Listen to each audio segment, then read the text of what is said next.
No, so I was raised by refugees. My parents came from Cambodia. My mom was a slave.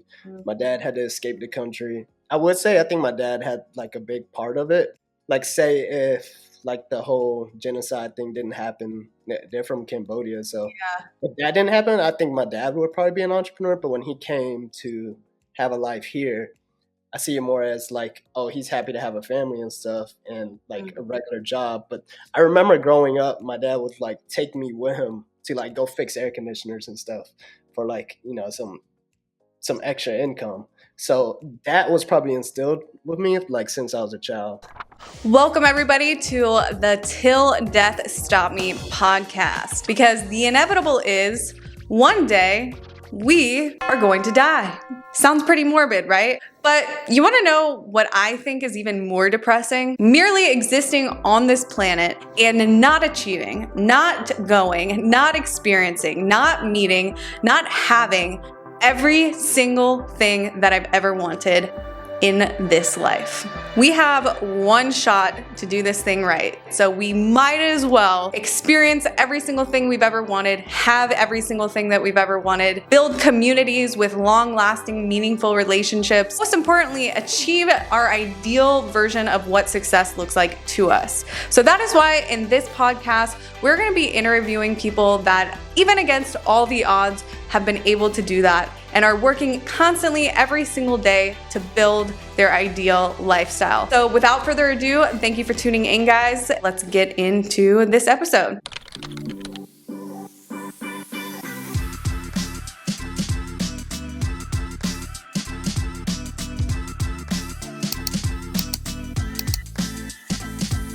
In today's episode on the TDSM podcast, we are going to be interviewing a very familiar face. We have with us today Rich from Hustle Ninjas.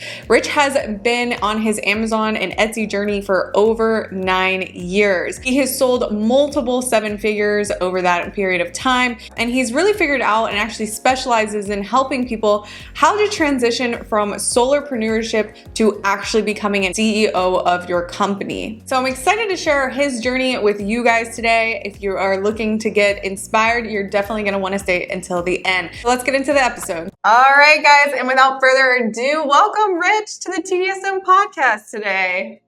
What's up? Thanks for having me. Been a longtime fan of yours. You provide some insane value to your audience. I'm just excited to dive into your story and how you managed to get where you are today. So give us a little background about how you got it started into this world of entrepreneurship. You have a big list of items in your resume. Now today, you're mainly focused on your Etsy, but I'm still curious to hear about all the things that got you to Etsy before that as well. Sure. So I've done a lot. So basically, I started in 2003. I started off as a graphic designer. I was doing what every graphic designer does, freelance work, like making ads, making business card designs, promotional work. From there, I got into videography, did wedding videos, music videos. Got into like the car rental business for a little bit, did the Turo thing. I did everything like every entrepreneur wanted to do, did stock trading, Bitcoin mining, Bitcoin trading, just got lost into the world. It wasn't until probably when I was 20, 21, 22, like maybe one of those years when I started diving more into e-com.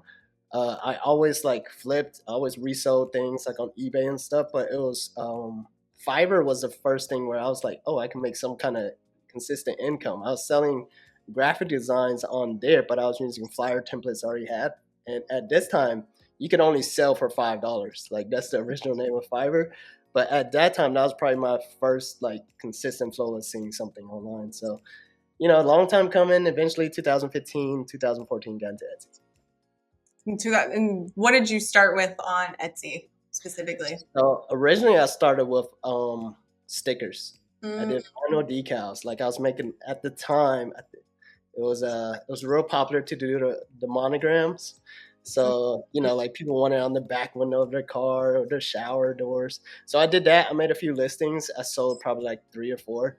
And then I started getting real irritated because we were making the stickers in-house.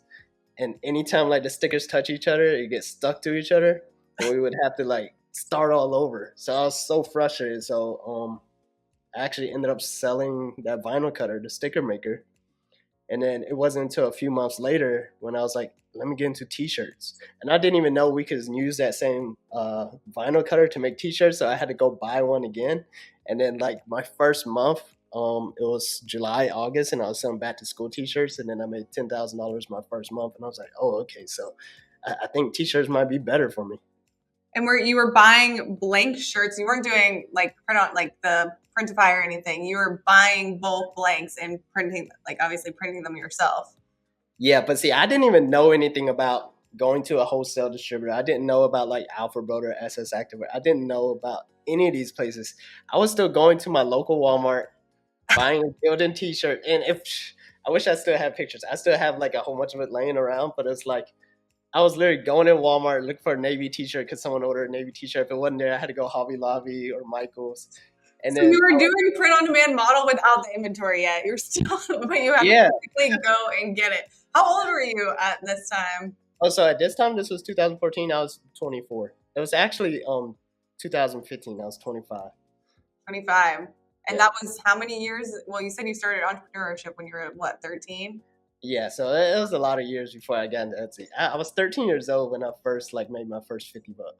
Why do you think you were such like an aspiring entrepreneur early on? This was very similar to me, and I know I've like interviewed other people on my channel, and a lot of people, they came to their entrepreneurial phase of life much later on, but you were very similar to me, where it was like I was like young, like really young, like already stressed about how I was going to make it. So what was that for you? Why do you think you were so drawn to like entrepreneurship at such an unusual age? I honestly don't know. It was just in me. I just always had to buy something and sell it. I always had to like make more off of it. I don't know what it was, but Were your parents in entrepreneurship? no, so I was raised by refugees. My parents came from Cambodia. My mom was a slave. My dad had to escape the country. I would say I think my dad had like a big part of it, but he wasn't like, say if like the whole genocide thing didn't happen, they're from Cambodia. So if that didn't happen, I think my dad would probably be an entrepreneur. But when he came to have a life here, I see it more as like, oh, he's happy to have a family and stuff and like a regular job. But I remember growing up, my dad would like take me with him to like go fix air conditioners and stuff for like, some extra income. So that was probably instilled with me like since I was a child. Just hard work. Yeah. Like was your mom working as well, or she just took care of you guys? Yeah, my mom, she worked at the time, let me see, when I was a kid, she worked at a Japanese restaurant. Oh, wow. Yeah. Wow. And you have siblings? Yeah, I have two older siblings. They're like 8, 9 years older than me. Are they into entrepreneurship as well, or it's just you? Nah, it's just me. Wow. All right, so we're 25, right? Would you say Etsy well, you were already seeing success in your other ventures before Etsy as well? Yeah, but it was always like up and down. I never saw something where I was sitting at home and I could list something and I could see it being repeatable. Like, once I listed a t-shirt, I was like, I didn't even have to go buy something to resell it. I didn't have to go shoot a video somewhere. Like I had a design and it was sold multiple times in comparison to when I was a graphic designer. Right. I was doing like one-off base projects. Like, okay, you need a business card design, here's your business card design. In comparison to like, oh, I made one business card design and sold it hundreds of times. Wow. What was the transition from being that solopreneur for you to building something more at scale? Yeah, it was hard. So like the first 2 years, I still didn't even use print on demand. I found out about one locally about a year later, and it was called like JVI Signs or something like that. It was basically what Printful was. I found out about them before Printful, but like, I manually had to do things. So I was selling baby blanket designs, and I found out that they could print and ship it to my customer for me, but it wasn't Printful. It wasn't integrated. So every time I got an order, I would just sit there and copy and paste the shipping info to them. I'm like, man, this is a hassle. So, but I thought it was cool. That was like my first introduction to print on demand, like outside of us doing it. And then also through the years, I was always trying to find a faster process of t-shirt printing. So I got into everything in the apparel industry. I got into screen printing. I bought a direct-to-garment printer, got into dye sublimation, getting it. Uh, Heat transfers. It was a variety of different things. Ended up hiring my cousins as employees. It was just it was just a handful. It wasn't until like I was more into print on demand until about 2 3 years later, and I really still didn't even fully use it until about like COVID. My first full year was $140,000 in sales on Etsy, and that was 2015. That's actually like my very first YouTube video. So, and then from there, we just gradually increased. We doubled that the next year, and we ended up like capping out at $500,000 because I really didn't know how to outsource. I didn't know how to like get new designers and stuff. But that still wasn't even really until after COVID. COVID, I had that spike just because it was just a spike in But you sales. were clearing 500 before COVID. Yeah. I mean, that's pretty freaking good, especially in this space. And, Yeah, and not as many people were shopping on Etsy at the time either. So yeah, but it was less competitive. Like we were selling T-shirts in 2015 for like $28, $30, like mhm. lots higher profit margin. But even though I made so many dumb mistakes when I first started. Like I was Yeah, shipping things priority. I was buying T-shirts from Walmart. yeah, Like our margins could have been way better. yeah. Well, you don't know what you don't know. I can list off a few of my hard L's. Okay. Wow, interesting. So with this new era of like everything being on demand, and you've said that you now kind of are moving away from like being the house and developing, like doing the development or the fulfillment for yourself. Has it been a positive experience moving from printing everything yourself to like the print on demand providers, or are the margins better, or what are the pros and cons of like someone that wants to do it at home versus using a third party service? I still miss like fulfilling ourselves. We were still like testing this over the past 2 years, so we're using print on demand to fulfill all of our, one-off designs that are getting printed, and then anything that was selling over 10 times a week, we would turn that into transfers to get the rest of the margin, and then do it in house. But it was still just like a hassle. I still needed two extra people to be able to do that. It wasn't until about this year I just really decided to go full on print on demand just Mm, because of like the multiple different ventures. And honestly, a lot of it was just to be able to focus more on to make content to help other people be able to do it as well. mm. But if it was up to me and like that was my only thing I had going on, like I'd probably still be fulfilling some things. Doing the fulfillment yourself. Both models are completely legitimate, I would say. It's just more so who's the person that's owning this business. What are they willing to do, or what is winning for them look like?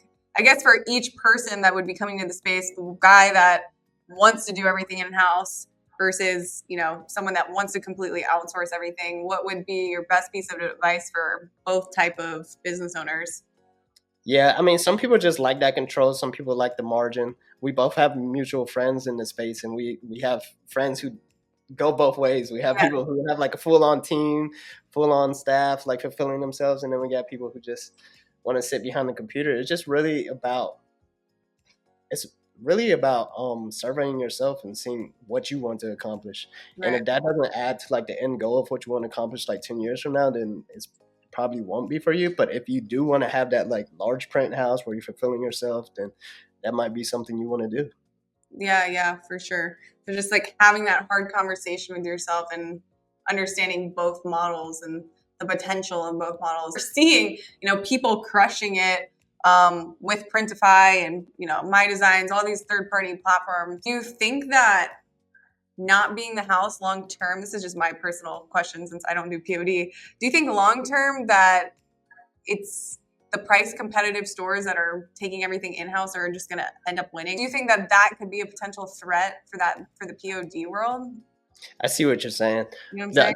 The, yeah, the only thing about that, I would say, I almost want to say no because every like ridiculous like print shop I've been in that does like well over 8 figures a year, like close to $100 million a year, all started off like by being like what we do, like Yeah, selling on Etsy or printing, and then they end up doing all the printing stuff, but then they end up wanting to be fulfillers for people like us right. because then they don't have to focus on that, but they handle all the print work. So I think a lot of the print shops that I've been in, they always focus on more fulfillment at the end of the day instead of being a competitor. If Right, that makes right, right. That makes sense. That definitely makes sense. And there's just always going to be more people like us than the house, just like taking over market shares, if that makes sense. right? Yeah, they just make the huger volume of the pennies in comparison to us like Hmm. bringing larger Right. margin of, I don't know. No, no. Different words.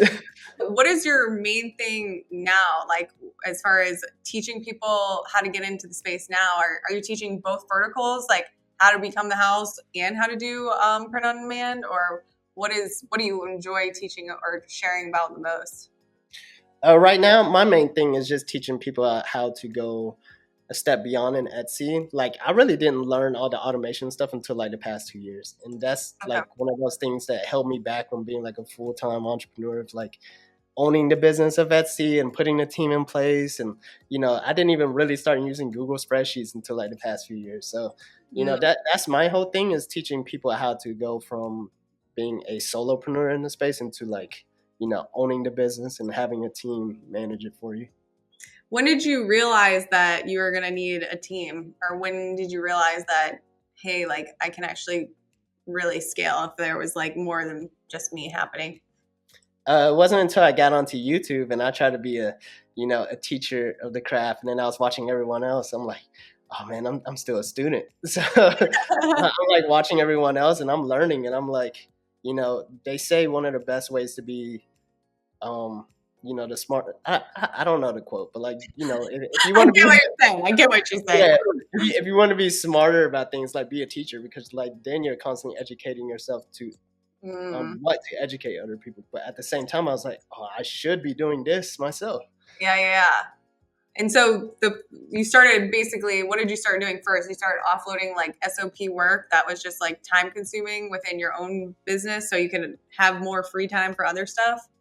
Yeah, I mean, our biggest bottleneck was always designs, even though, like, that's one thing where I got in my own way because, like, I was naturally a designer to begin with. Mm.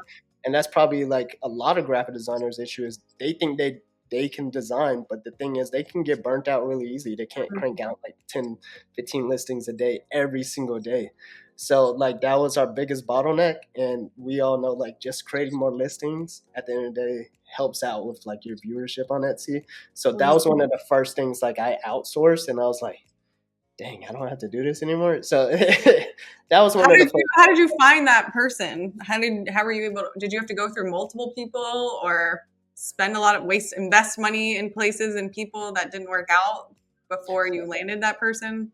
Yeah, so at first I used my cousin. I taught my cousin how to design. Okay. Like I So taught him the you trained basics. Yeah, I taught him the basics at first. I was like, all right, first we're gonna do like text designs, and then this is how you change this is how you do this really fast. And then we got a whole bunch of text designs up, and then like it got into more intricate designs, and it was like, man, he's going kind of slow. So then we got online. We started going Upwork. We started going online jobs, and then eventually we were able to find a few people. that's probably one of the biggest hesitations for people because they're like, if they're the designer, they're like, there's no way that anyone can do what I do. And that's true, right? Even in like the art fulfillment, right? Like no one's ever going to do it as good as the owner or whatever. But with that being said, it is 100% possible. So when you're going to hire somebody, what are like the key things that you're looking for in that graphic designer? Yeah, so I just want to look at experience, see if they've done it before. And then typically we just give them a grace period of about 2 weeks. We just want to see, I mean, they still get paid in full, but we just want to see how well they respond to us, if they're on time, especially because the thing is, a lot of times they're virtual. And Mhm. if it's your first time hiring someone and it's online, you're going to have that you want to micromanage them feeling, but like you just kind of want to give them a certain goal. You ask them what their goal is per day, and then you'll see if they meet it like Mm. consistently. And what are like the red flags saying this person sucks? Our red flag, not even a person sucks, is whenever you hire someone online, they're constantly they're trying to job stack because they're online. So they'll tell you they can do it, but then like 2 days in, they're more than likely working for someone else at the same time and like trying to work for several people. So you can kind of see You have to see the the lady. BS. Yeah. Yeah. So do you have like a 3 strike rule, or is it just like you're in your grace period, you messed up, that's it, you're fired within the 2 weeks? I mean, typically we can see it within like the first 2, 3 days. Like Okay. at first they start off strong and then it just starts getting slower and slower. Most people, if like they're consistent throughout like the whole 2 weeks, then we give them a full shot. But you can really see it within that first 2 weeks because they're just gonna work as hard as they think they should to like deserve the paycheck that they think they should get. Mm. How much would you say on a monthly basis are you investing in one designer, like one really good designer?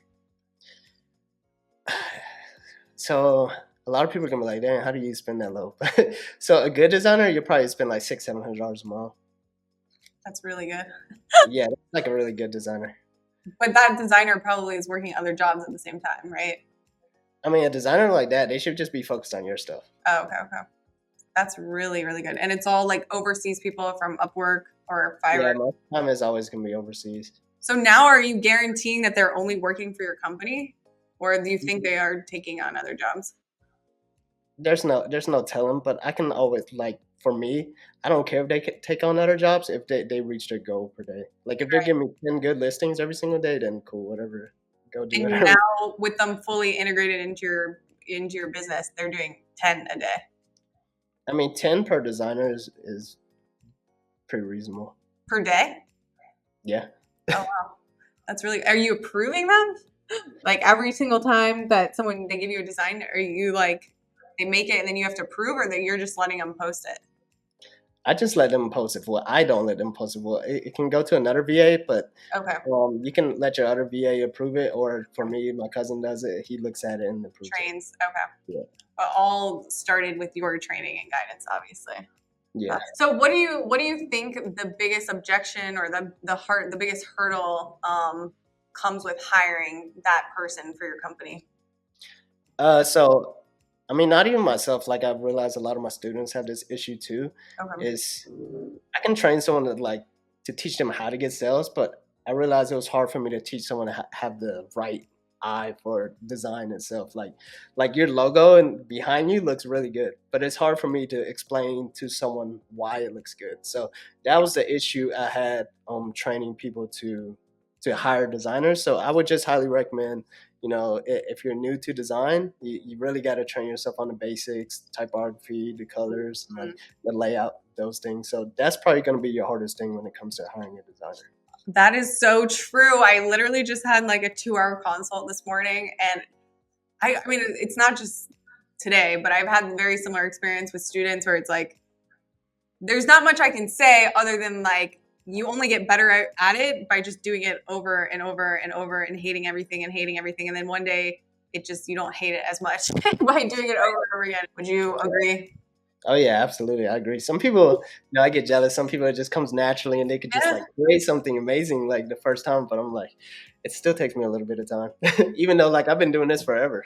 Yeah. What is your big goal here coming up for the next, what's your 10-year plan? Where are you taking all this? Are you going to continue with, I mean, obviously you have your shop that's mainly outsourced now. I know you're trying to focus more on YouTube and teaching. What is all of this going to manifest into for Hustle Ninja?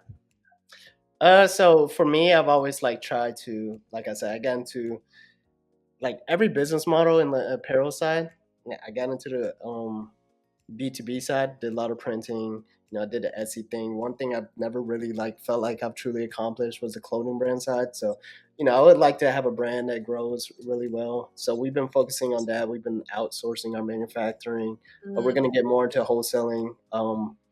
Two of my cousins, I say cousins a lot. I got a lot of cousins, but like two of my cousins, like are partners for it. One of them, he does a lot of sales. So he's pretty much structuring everything for wholesale. So I'd like to dive a lot more into that and hopefully be able to succeed with it. Oh, that's awesome. So it's going to be like a more collective, like a more, not just like shirts, but like an actual brand of clothing. Yeah, so a lot of it is not just screen printed, which Okay. is like most of the things here. A lot of it will be actually manufactured from scratch, like coaches' jackets or tapestry hoodies or something. Yeah, cool. That's awesome. What, do you have a name for it yet? Yeah, so it's called After Hours. Oh, I love that.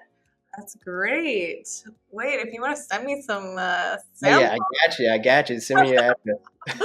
Well, this has been super awesome. You gave a bunch of value. Before we start, sharing all of your how to get a hold of you or get to your YouTube channel and everything, what is one thing you are never going to stop striving for until death stops you? Yeah, I mean, so I guess for me it's really easy because I've been a parent since I was had my firstborn Mm. 2013, so I was 23. Oh, wow. So yeah, so I'll Oh, never stop. What was that? how are you now? I'm 33. You're 33? Oh, shoot. Yeah, I thought you were younger than me. a lot of people come on YouTube because like there's so many like young entrepreneurs on here. They always think like I'm 18, 19 years old. You And look so like like, it. yeah, okay, and especially with the toys in the background, Yeah, I guess it helps.